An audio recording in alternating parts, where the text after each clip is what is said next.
സാറേ, ഈ ഇറാൻ്റെ സൈനികർക്ക് നിർദ്ദേശം കൊടുത്തിരിക്കുന്ന അവരുടെ ആശയവിനിമയത്തിന് ഉപയോഗിച്ചിരിക്കുന്ന എല്ലാ ഉപകരണങ്ങളും നിർത്തിവെക്കാനുള്ള നിർദ്ദേശം സൈന്യത്തിന് ഇറാൻ അധികൃതർ കൊടുത്തിരിക്കുകയാണ്. കാരണം ഈ പേജർ വാക്കി ടോക്കി ആക്രമണത്തിന് ശേഷം, ഇസ്രായേലിൻ്റെ ആക്രമണത്തിന് ശേഷം ഈ ആശയവിനിമയ ഉപകരണങ്ങളെല്ലാം നിർത്തിവെക്കണം എന്ന് ഇവർക്ക് നിർദ്ദേശം കൊടുത്തിരിക്കുന്നു. അത്ര ഭയമാണോ ഇസ്രായേലിൻ്റെ ആ ആക്രമണത്തെ? കാരണം ഏത് നിമിഷം എങ്ങനെ ഇനിയിപ്പോൾ ഇവരുടെ ആയുധങ്ങൾ, അതായത് ഇവരെ ഈ ആശയവിനിമയ ഉപകരണങ്ങളെല്ലാം വാങ്ങിച്ചിരിക്കുന്നത് ചൈനയിൽ നിന്നും റഷ്യയിൽ നിന്നുമാണ്. അപ്പം ഇതെല്ലാം നിർത്തിവെക്കണം, തൽക്കാലത്തേക്ക് ഇതൊന്നും ഉപയോഗിക്കേണ്ട എന്നാണ് അധികൃതർ കൊടുത്തിരിക്കുന്ന നിർദ്ദേശം സൈന്യത്തിന്.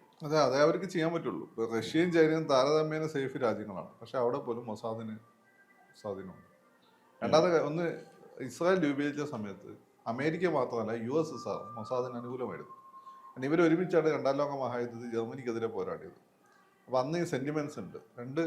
ഈ ജൂതന്മാരായിട്ടുള്ള സയന്റിസ്റ്റുകളൊക്കെ തന്നെയാണ് ഇവരുടെ രണ്ടു കൂട്ടരെ റോക്കറ്റ് ടെക്നോളജിയൊക്കെ ഇത്രയും വളർത്തിക്കൊണ്ട് വന്നത്. അപ്പോൾ ആ രീതിയിൽ അന്നേ മൊസാദ് അതിൻ്റെ മുമ്പേ, മൊസാദ് അല്ല ഇൻ ദ സെൻസ് ഇവരുടെ ഈ ഗൂഢസംഘങ്ങൾ, ജൂതന്മാരുടെ സിയോണിസ്റ്റ് ഗൂഢസംഘങ്ങൾ അതിൻ്റെ മുമ്പേ വളരെ ലൈവാണ്. അപ്പോൾ അവർ ഇതിൻ്റെ ഉള്ളിലൊക്കെ നുഴഞ്ഞു കയറിയിട്ടുണ്ട്. അപ്പോൾ അതുകൊണ്ട് റഷ്യൻ സാധനങ്ങളും സേഫ് അല്ലാത്തത് നോക്കുമ്പോൾ ചൈനയെ സംബന്ധിച്ചിടത്തോളം ചൈനയിലും ഈ ഒരു ആവശ്യത്തിൽ നുഴഞ്ഞു കയറിയിട്ടുണ്ടാവും. ചൈനൻ്റെ ഈ ടെക്നോളജിക്കലായിട്ടുള്ള വലിയ കുതിച്ചുചാട്ടത്തിന് ഇവന്മാരുടെ പിന്തുണ ഉണ്ടാവും. കാരണം ചൈനയുടെ പൊട്ടൻഷ്യൽ ഇവർ തിരിച്ചറിഞ്ഞിട്ടുണ്ട് മുമ്പേ. അപ്പോൾ ചൈനയിൽ പിടിമുറുക്കുക എന്നുള്ളത് ചൈനയെ സഹായിച്ചുകൊണ്ടാണ് പിടിമുറുക്കുക. അപ്പോൾ ഇന്ത്യയിൽ എങ്ങനെ ചെയ്യുന്നത്? ഇന്ത്യനെ സഹായിച്ചുകൊണ്ടാണ്. നമുക്ക് ഇസ്രായേലിന് തള്ളി പറയാൻ പറ്റുമോ? ഇല്ല. നമ്മളെ നിർണായക ഘട്ടങ്ങൾ മൊത്തം വരാണ് സഹായിച്ചത്, ഡയറക്റ്റ്ലി ഇൻഡയറക്റ്റ്ലി. നമ്മൾ സ്നേഹിച്ച പലരും നമ്മളെ തള്ളി പറഞ്ഞതാണ്. അതായത് നമ്മൾ സ്നേഹിക്കുന്ന പെണ്ണ് മറ്റൊരു തന്നെ പിന്നാലെ പോയി, അവസാനം നമ്മളെ സ്നേഹിക്കുന്ന പെണ്ണ് നമ്മൾ കല്യാണം കഴിക്കുകയും ചെയ്യുമ്പോൾ അവളോട് നമുക്ക് ഒരു അറ്റാച്ച്മെന്റ് ഉണ്ട്. ഇതാണ് സത്യത്തിൽ നമുക്ക് ഇസ്രായേലിനോടുള്ളത്. ഇപ്പൊ ഈ അറബ് രാജ്യങ്ങളൊക്കെ തന്നെ നമ്മൾ സപ്പോർട്ട് ചെയ്യുമ്പോൾ പാകിസ്ഥാൻ വിഷയം വരുമ്പോൾ അവർ അപ്പനപ്പനാണ്. ആ സമയത്താണ് ഇസ്രായേൽ നമ്മളെ കൊടുക്കുന്നത്. ഇസ്രായേൽ നമ്മളെ കാണുന്ന വലിയൊരു അസറ്റായിട്ടാണ്. വേറൊരു ബന്ധവും നമ്മളായിട്ടുണ്ട്. അതായത് ലോകത്ത് എല്ലാവരും അടിച്ചോടിച്ച സമയത്ത് നമ്മളാണ് അവരെ നമ്പർ 1 സിറ്റിസണായിട്ട് അംഗീകരിച്ചത്. അത് ഹിസ്റ്റോറിക്കലുണ്ട്. ഹിസ്റ്ററി ഒന്നും പലരും പരിഗണിക്കാവുന്നില്ല. അങ്ങനെയാണ് ജൂതന്മാർ അഭയം കൊടുത്തു. അല്ല, അങ്ങനെയാണ് ജൂതന്മാർ ഏറ്റവും കൂടുതൽ കമ്മിറ്റ്മെന്റ് ഒന്ന് കാണിക്കുക, ഒന്ന് ഇറാനോട്, ഒന്ന് മുസ്ലിങ്ങളോടാണ്. മധ്യകാലഘട്ടത്തിൽ അവരെ ഓടിച്ചിട്ട് കൊല്ലുന്ന സമയത്ത് അവരുടെ നമ്മൾ കഴിഞ്ഞാൽ അവർ ഏറ്റവും മാന്യമായി അവരുടെ ഇടപെട്ടതും അവരുടെ രണ്ടാം സുവർണ്ണ കാലഘട്ടം എന്ന് പറയുന്നത് സ്പെയിനിലെ മുസ്ലിം രാജാക്കന്മാരുടെ അണ്ടറില്ല, തുർക്കി രാജാക്കന്മാരുടെ അണ്ടറിൽ അവർക്ക് നല്ല പരിഗണന കിട്ടിയത്. കാരണം അവർ എക്സലന്റ് ബിസിനസ് ക്ലാസ് ആണ്. ഈ വേറൊരു വിഭാഗമാണ് അവരെ വേട്ടയാടിക്കുന്നത്. അതിൻ്റെ പോകുന്നില്ല. വേറൊരു വിഭാഗം ഞാൻ ഒതുക്കുകയാണ്. കാരണം നമുക്ക് ആരെയും മതവികാരങ്ങൾ ഗുണപ്പെടുത്തേണ്ട ആവശ്യമില്ല. അതൊക്കെ ചരിത്രത്തിൽ സംഭവിച്ചു പോകുന്നതാണ്. അതൊന്നും ഇങ്ങനെ എടുത്ത് അന്ന് അങ്ങനെ സംഭവിച്ചില്ല, അതുകൊണ്ട് ഇങ്ങനെയാണെന്ന് പറയുന്നത് മണ്ടന്മാരോ സാഡിസ്റ്റുകളോ. ഞാൻ അത് രണ്ടുമല്ല. എനിക്ക് ഇത് അടുത്ത മൊത്തം അറിയാം, അതുകൊണ്ടാണ് പറയുന്നത്.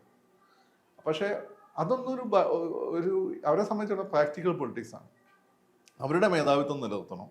അവർക്ക് ഇനിയൊരു ഡയസ്പോറ ആവാൻ അവർക്ക് താല്പര്യം ഉണ്ടാവില്ല. ഇനിയൊരു എന്താണ് ഇതിന് പറയുന്ന ഒരു പേരുണ്ടാവില്ല, ഒരു പലായനം, ഇനിയൊരു എക്സോഡസ് അവർക്ക് താല്പര്യമില്ല. അപ്പം അതിന് ലോകത്ത് അവരുടെ മേധാവിത്വം നിലനിർത്തണം. അതിന് വേണ്ടിയിട്ട് അവർക്ക് ചെയ്യാൻ പറ്റിയ കാര്യം അവർ ചെയ്യും. ഹിസ്റ്ററി ആ സമയത്ത് കൂടെയാണെങ്കിൽ അത് അവർ ആ രീതിയിൽ അതിനെ ബഹുമാനിക്കും. ഇനി അല്ല ഹിസ്റ്ററി തടസ്സമാണെങ്കിൽ ആ ഹിസ്റ്ററി അവർ ഗവനിക്കില്ല. രണ്ടാമത്തെ കാര്യം, ഇവിടെയാണ് ഈ മുസ്ലിം രാജ്യങ്ങൾ മനസ്സിലാക്കേണ്ട ഒരു കാര്യം. സെബാസ്റ്റ്യൻ മുന്നേക്കൽ മുമ്പ് പറഞ്ഞിട്ടുണ്ട്, നിങ്ങൾ ഈ പറയുന്നതിൻ്റെ മാതിരി ക്രിസ്ത്യാനികളും ജൂതന്മാരെയൊക്കെ കൊല്ലും. സെബാസ്റ്റ്യൻ മുന്നേ ഞാൻ ഇടയ്ക്ക് കേൾക്കാറുണ്ട്. നമ്മളെല്ലാവരും കേൾക്കും. സെബാസ്റ്റ്യൻ മുന്നേക്കൽ ഹിന്ദുവാ കമ്മിറ്റി എല്ലാം നമ്മൾ കേൾക്കും. ഇതെന്താ പറയുന്നത് കേൾക്കട്ടെ. സെബാസ്റ്റ്യൻ മുന്നേക്കൽ എനിക്ക് പറഞ്ഞതാണ്, ഈ നിങ്ങൾ ഈ നിങ്ങൾ ഈ പറഞ്ഞ ജൂതന്മാരെയും ക്രിസ്ത്യാനികളെ കുറ്റം പറയുന്നതാണ്. ഈ സത്യതയുടെ നിങ്ങൾ അവർ ഉണ്ടാക്കിയ പേട്രിയറ്റ് മിസൈൽ ഉപയോഗിച്ചാണ് നിങ്ങൾ ഈ സദാം ഹുസൈനെ തടഞ്ഞിട്ടുള്ളത്. അവരുണ്ടാക്കിയ വിമാനങ്ങളാണ് നിങ്ങളെ സുരക്ഷയ്ക്ക് ഉപയോഗിക്കുന്നത്. അവരുണ്ടാക്കിയ ഇന്റർനെറ്റാണ് നിങ്ങൾ ഉപയോഗിക്കുന്നത്. അവരുണ്ടാക്കിയ ഷർട്ടാണ്, അണ്ടർവെയർ, ഇതൊക്കെ സായിപ്പാണ്. ഇപ്പൊ നമ്മൾ കാണുന്ന ഈ അണ്ടർവെയർ അല്ലേ, ജോക്കി ടൈപ്പ്, ഇതൊക്കെ സായിപ്പ് കണ്ടുപിടിച്ചാണ്. ക്ലോസറ്റ് അമേരിക്ക യാങ്കി കണ്ടുപിടിച്ചാണ്. അപ്പൊ അവര് കണ്ടുപിടിച്ച സാധനങ്ങളാണ് നിങ്ങൾ ഉപയോഗിക്കുന്നത്. എന്തിനാണ് അവരെ കുറ്റം പറയുന്നത്? ശരിയല്ലേ? നമ്മളത് അമേരിക്കൻ ആ രീതിയല്ല. അമേരിക്കൻ്റെ പൊളിറ്റിക്സാണ് നമ്മൾ കുറ്റം പോകുന്നത്. അല്ല അമേരിക്ക മൊത്തം അല്ലെങ്കിൽ ക്രിസ്ത്യാനികൾ മൊത്തം കുഴപ്പക്കാരെന്ന് നമ്മൾ ക്രിസ്ത്യാനിറ്റിയെ കുറ്റം വന്നിട്ടില്ല. പക്ഷെ അതിലുണ്ടായിട്ടുള്ള അപജയങ്ങളുണ്ട്. അപ്പം ലൂതറൊക്കെ ചൂണ്ടിക്കാണിച്ച പോലെ നമ്മൾ ചൂണ്ടിക്കാണിക്കാറുണ്ട്. അത് നശിക്കാൻ വേണ്ടിയിട്ടല്ല, അത് നമുക്ക് ജീസസിന്റെ പാതയിൽ വിടുന്നു തോന്നുമ്പോൾ നമ്മൾ ചൂണ്ടിക്കാണിക്കും. ചില ആളുകൾ മനസ്സിലാക്കാറുണ്ട്. ഇപ്പം ലൂതർ പറഞ്ഞ പോലെ ഇപ്പം ആളുകൾ അംഗീകരിക്കുന്നില്ല. അതുപോലെ അല്ലാതെ മറ്റേത് നശീകരണാത്മകമാണ്, നെഗറ്റീവായിട്ട്. ക്രിസ്ത്യാനികൾ ശേഷം ജൂതന്മാർ മൊത്തം സിയോണിസ്റ്റുകളാണ്, ക്രിസ്ത്യാനികൾ മൊത്തം വേറെ ടീമാണ്, അമേരിക്ക എന്ന് പറഞ്ഞാൽ മൊത്തം ഉഡായിപ്പ് സെറ്റപ്പാണ്. അമേരിക്ക അവരുടെ സാമാജിക താല്പര്യമൊക്കെ ഉണ്ട്, അതൊക്കെ ശരിയാണ്. പക്ഷെ അമേരിക്ക ഒരുപാട് പ്ലസ് പോയിന്റ്സും ഉണ്ട്. സമാന താല്പര്യമൊക്കെ ഉണ്ടെങ്കിൽ പോലും അവർക്ക് അവർ പ്ലസ് പോയിന്റ്, ആ പ്ലസ് പോയിന്റ്സ് നമ്മൾ അംഗീകരിക്കണമല്ലോ. അപ്പം ഇതാണ് ഒരു കാര്യം. അപ്പം മുസ്ലിം രാജ്യങ്ങൾ ചെയ്യേണ്ടത് എന്നാലും അവർ അവരുടേതായ ടെക്നോളജി ഡെവലപ്പ് ചെയ്യേണ്ടിയിരുന്നു. അവർക്ക് പറ്റായിട്ടാണ്. മധ്യകാലഘട്ടത്തിൽ പല പ്രധാനപ്പെട്ട കണ്ടുപിടുത്തങ്ങൾ നടത്തിയവരല്ലേ. എന്തുകൊണ്ട് അവർക്ക് പറ്റിയില്ല? അവർ ഈ മധ്യകാലഘട്ടത്തിൽ ഇസ്ലാം വന്ന് പെട്ടെന്ന് ഇസ്ലാം ലോകമതായി. 500 വർഷം കൊണ്ട് തന്നെ ഇസ്ലാം ഉണ്ടായി. വാചകന് ശേഷം 500 വർഷം കൊണ്ട് തന്നെ ലോകത്തിന്റെ മൊത്തം ഭൂസ്ഥിതിയുടെ 1/3 ഇസ്ലാമിൻ്റെ അണ്ടറിലായി. അന്ന് അറിഞ്ഞിരുന്ന ലോകത്തിന്റെ. ഇപ്പൊ ക്രിസ്ത്യാനികളുടെ കാര്യം അങ്ങനല്ല. ക്രിസ്ത്യാനിറ്റി ഉണ്ടായി 1500 വർഷം കൊടിയ പീഡനമായിരുന്നു. ആ പീഡനത്തെ ത്രൈവ് ചെയ്താണ് ക്രിസ്ത്യാനിറ്റി വന്നത്. അതുകൊണ്ടാണ് ക്രിസ്ത്യൻസ് കൂടുതൽ റിയലിസ്റ്റിക്കുമാണ്. പിന്നെ മുസ്ലിംസിന്റെ ഒരു കാര്യം എന്ന് വെച്ചാൽ ഈ ലോകത്തുള്ള നമ്മളെ ഗ്രന്ഥങ്ങൾ എല്ലാ കാര്യവും പറയുന്നത്. അവിടെയാണ് ഈ പറഞ്ഞ നെഗറ്റീവ്സും കയറി വരുന്നത്. ഇന്ന കാര്യത്തിൽ അത് ചെയ്യണം, ഇപ്പം ഭക്ഷണം എങ്ങനെ കഴിക്കണം, എങ്ങനെ പ്രാഥമിക എല്ലാ കാര്യവും ഇങ്ങനെ എഴുതി വെച്ചിട്ടുണ്ട്. അപ്പം ഇനിയിപ്പോൾ ഇതിൻ്റെ പുറത്തൊന്നുമില്ല. പക്ഷെ അതിൻ്റെ പുറത്ത് ഒരുപാട് സാധനങ്ങൾ. ഇപ്പോൾ ചോക്ക് എന്നുള്ള സാധനം അതിന് ശേഷം കണ്ടുപിടിച്ചാണ്. മൊബൈൽ ടെക്നോളജി അതിന് ശേഷം കണ്ടുപിടിച്ചത്. അപ്പോൾ നിങ്ങൾ അതൊക്കെ അതിൽ പറഞ്ഞിട്ടുണ്ട്. അതിൽ പറഞ്ഞാൽ അങ്ങനെയാണ് മൊബൈൽ ടെക്നോളജി അല്ലല്ലോ പറഞ്ഞിരിക്കുന്നത്. അത് ജവഹർലാൽ നെഹ്റു പറഞ്ഞിട്ടുണ്ട്. നിങ്ങൾ മതഗ്രന്ഥങ്ങൾ എന്തും കണ്ടെത്താം, പക്ഷെ എന്താണ് കണ്ടെത്തേണ്ടത് എന്ന് നിങ്ങൾക്ക് അറിഞ്ഞിരിക്കണം എന്ന് മാത്രം. നിങ്ങൾക്ക് തീരുമാനിക്കാം. അപ്പൊ ഇവര് ചെയ്യേണ്ടിയിരുന്നത് ഇപ്പൊ ഗൾഫ് ബൂം വന്നു, ഇഷ്ടംപോലെ പൈസയൊക്കെ വന്നു. അപ്പൊ അവര് റിസർച്ചിനെ പ്രോത്സാഹിപ്പിക്കേണ്ടിയിരുന്നു. അതല്ലല്ലോ ചെയ്തത്. ഇവര് ഈ പറഞ്ഞ കുറെ വലിയ നിർമ്മാണങ്ങൾ ഉണ്ടാക്കി, വലിയ പിന്നെ കാറുകളൊക്കെ അടിച്ചു പൊളിച്ച് ജീവിക്കുന്ന, പിന്നെ ഈ കാസിനോവകൾ പോയി എന്താ പിന്നെ നമ്മുടെ ജഗന്നാഥന്റെ ഫ്രണ്ട് നന്ദൻ പറഞ്ഞ പോലെ നമുക്ക് ലാസ് വെഗാസിലെ കാസിനോകളിൽ പണം അടിച്ചു തീർക്കാം. ഇതല്ല നല്ല പരിപാടി. അല്ലാതെ ജൂതനും ക്രിസ്ത്യാനിയും ഒക്കെ ചെയ്തത് എന്താണ്? ഇപ്പം എസ്പെഷ്യലി കാൽവിനിസ്റ്റ് ക്രിസ്ത്യൻസ് ഈ പറഞ്ഞ നമ്മൾ പല കാര്യം അവരെ വിമർശിക്കാറുണ്ട്, അതെ ഇവാഞ്ചലിക്കൽസ്. പക്ഷെ അവർ പറഞ്ഞ കാര്യം വെച്ചാൽ അവർ കാശുണ്ടാക്കുന്നത് ദൈവത്തിന്റെ സഹായം കൊണ്ടാണ്. അത് ദൈവത്തിലേക്കുള്ള ഒരു വഴിയാണ് എന്നാണ് അവർ പറഞ്ഞത്. എന്നിട്ട് അത് അവർ കൂടുതൽ പിന്നെ എന്താണ് ടെക്നോളജിയിലെല്ലാം തന്നെ അവർ ഉപയോഗിച്ചു. ഇപ്പം കത്തോലിക്ക സഭ തന്നെ ഡാർവിൻ അംഗീകരിച്ചു ഏതാണ്ട് 10-15 വർഷം മുമ്പ്. അതാണ് ആ മതത്തിന്റെ അതിന്റെ ഗുണം ആ മതത്തിനുണ്ട്. ആ മതത്തിൽപ്പെട്ട ആളുകളാണ് ഈ പ്രധാനപ്പെട്ട കണ്ടുപിടുത്തങ്ങൾ മൊത്തം നടത്തുന്നത്. അതിൽ ഇന്ത്യക്കാരെ മാറ്റി നിർത്താം, ജപ്പാൻകാരെ മാറ്റി നിർത്താം, ഇന്ത്യക്കാർ ചൈനക്കാരൊക്കെ ഇവർ വേറെ മതത്തിൽപ്പെട്ട ആളുകളാണ്. മുസ്ലിം സയന്റിസ്റ്റുകളുടെ. പക്ഷേ ഇവർക്കുള്ള ശക്തിയോ ഇവരുള്ള ചരിത്രപരമായ പിൻബലമോ ഇവർക്കുള്ള പണം ഉപയോഗിച്ച് ആ രീതിയിൽ വലിയ കണ്ടുപിടുത്തങ്ങളിലേക്ക് അത്ര ടെക്നോളജി ഡെവലപ്പ് ചെയ്യാൻ അവർ ശ്രമിച്ചിട്ടില്ല. നമ്മൾ ഒന്നും അല്ലാത്ത സ്ഥലത്തു നിന്നാണ് നമ്മൾ ഇത്രയും ഡെവലപ്പ് ചെയ്തു. ഇവർക്ക് ഇത് പറ്റില്ലായിരുന്നു. ഇവർ നമ്മളെക്കാളും ചെറിയ രാജ്യമാണ്. അത്ര പോപ്പുലേഷൻ ഇല്ല, ഇത്രയും വലിയ ടെക്നോളജിയുടെ ബാക്ക്ഗ്രൗണ്ട് അവർക്കുണ്ട്. തുർക്കികളൊക്കെ നല്ല ടെക്നോളജിയുള്ള ആളുകളായിരുന്നു. പിന്നെ ഈ പറഞ്ഞതുപോലെ ഇഷ്ടംപോലെ ഗൾഫ് പണം പെട്രോളുള്ള വന്നു. എന്തുകൊണ്ട് അവർക്ക് പറ്റിയില്ല?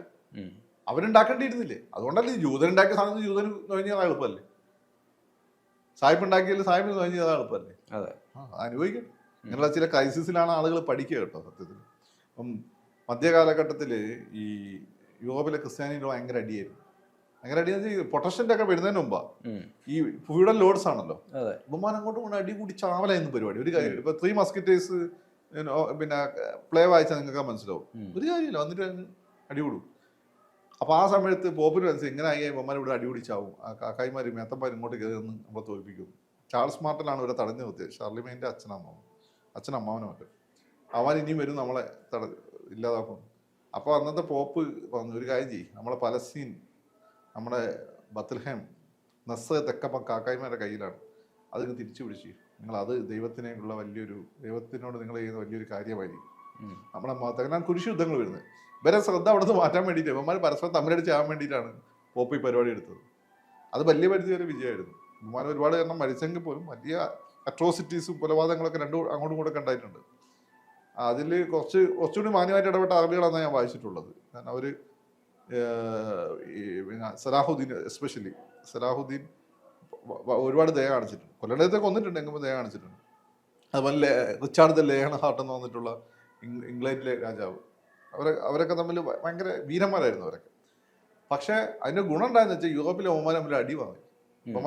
ഒമാൻ കോണം മരിച്ചോട് കൂടിയിട്ട് അവിടെ പുതിയ വെളിച്ചം കടന്നു വന്നു. അങ്ങനെയാണ് ഈ പറയുന്നതിന് പുതിയ പിന്നെ ഇവിടെയുള്ള ടെക്നോളജിയൊക്കെ അവിടെ എത്തി, കുരിശുദ്ധങ്ങൾ പോയി. അങ്ങനെ അവർ പിന്നെ ഇവന്മാർ കാരണം ഈ മസ്ലന്മാർ കാരണം മരിച്ചോട് കൂടിയിട്ട് എന്ത് സംഭവിച്ചു, അവിടെ കുറച്ചും കാറ്റും വെളിച്ചമൊക്കെ വിജ്ഞാനമൊക്കെ കയറി തുടങ്ങി. അങ്ങനെയൊക്കെയാണ് ഇന്ന് കാണുന്ന യൂറോപ്പ് ഉണ്ടായത്, ആധുനികമായ യൂറോപ്പ് ഉണ്ടായത്. അപ്പം നമ്മൾ പറഞ്ഞു വന്നതെന്ന് വെച്ചാൽ യൂറോപ്പിൽ അന്നത്തെ സ്ഥിതി. അപ്പം മുസ്ലിങ്ങൾ എന്തായിരുന്നു ചെയ്യേണ്ടിയിരുന്നത്? ഈ പൈസ അതിനുശേഷം ജപ്പാൻ എന്ത് രീതിയിലുള്ള അമേരിക്കൻ്റെ ടെക്നോളജിയാണ് അവർ മെച്ചപ്പെടുത്തിയത്. നമ്മളെന്താ റഷ്യയുടെ അമേരിക്കൻ ടെക്നോളജിയാണ് നമ്മൾ മെച്ചപ്പെടുത്തിയത്. ഇത് ഗൾഫ് രാജ്യങ്ങൾക്ക് പറ്റിയിരുന്നില്ലേ? അവരെന്താ ഉണ്ടാക്കുന്നത്? ഇറാൻ കുറച്ച് സാധനങ്ങൾ ഉണ്ടാക്കാൻ ശ്രമിക്കുന്നുണ്ട്. അവർക്ക് പക്ഷെ ഒരുപാട് തരത്തിലുള്ള ഈ സാധനങ്ങൾ എന്താണ് ഉപരോധങ്ങളൊക്കെ ഉള്ളതുകൊണ്ട് അവർക്ക് അങ്ങനെ പറ്റുന്നില്ല. അത് എങ്കിൽ പോലും കുറച്ച് സാധനങ്ങളൊക്കെ അവർ ഉണ്ടാക്കിയിട്ടുണ്ട്. ഇറാഖ് ഉണ്ടാക്കാൻ ശ്രമിച്ചിരുന്നു, അത് ന്യൂക്ലിയർ ബോംബാണ്. അങ്ങനെയുള്ള സാധനം എളുപ്പം ഉണ്ടാക്കാൻ പറ്റിയ സാധനങ്ങൾ വലിയ ഹ്യൂജ് മുതൽ മുടക്കി എന്നാൽ മറ്റുള്ളവരെ പേടിപ്പിക്കുന്ന സാധനം ഉണ്ടാക്കാൻ ശ്രമിച്ചു. അത് ഇവന്മാർ ബോംബിട്ട് തറക്കുകയും ചെയ്തു. പാകിസ്ഥാൻ എന്താ ഉണ്ടാക്കിയത്? പാകിസ്ഥാൻ കുറച്ച് മിസൈൽ ഉണ്ടാക്കി, ഇവരെ വെച്ച് നോക്കുമ്പോൾ ഏതാണ്. പക്ഷെ പാകിസ്ഥാൻ ഇവരത്ര പിന്നെ എന്തുണ്ട്, സ്വത്തില്ല, വരുമാനമില്ല. എന്നിട്ട് അവർ കുറച്ച് മിസൈൽ ഇന്ത്യനോട് മത്സരിക്കാൻ വേണ്ടിയിട്ട്. അപ്പൊ ഇവരത്രയും ടെക്നോളജി ഒന്നും ഡെവലപ്പ് ചെയ്തില്ല, അതിനാണ് കിടന്ന് അനുഭവിക്കുന്നത്. അതിന് നിങ്ങളുടെ നാട്ടിലെ പണ്ടത്തെ വനിതാ കമ്മീഷൻ മെമ്പറല്ലേ, അവർ പറഞ്ഞ പോലെ അനുഭവിച്ചു അതേ പറയാൻ പറ്റുള്ളൂ. കൂടുതൽ വാർത്തകളും വിശേഷങ്ങളും നിങ്ങളിലേക്ക് എത്താൻ ABC മലയാളം സബ്സ്ക്രൈബ് ചെയ്യുക, ബെൽ ബട്ടണും അമർത്തുക.